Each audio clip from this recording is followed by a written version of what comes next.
हास्यजत्रेच्या आधीची प्रियदर्शनी कधीच स्वतःच्या दिसण्याबद्दल विचार नाही करायची. ट्रॅक पॅन्ट्समध्ये काहीतरी T shirt, loose T shirt, काहीतरी हाफ चड्डी घातली, असं काहीतरी खूप खूप गबाळ्या अवस्थेत मी पुण्यात फिरायचे. घरचे मला बोलून बोलून थकले की अगं तू कशी राहतेस प्लीज जरा.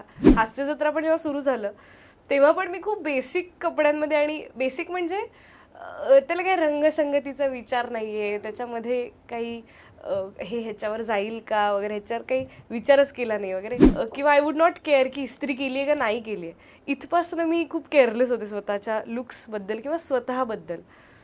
ते हळूहळू बदलत गेलं. मी मुंबईत वावरताना बघायचे की अगदी साधी मुलगी पण इथे लायनर लावून निघते यार.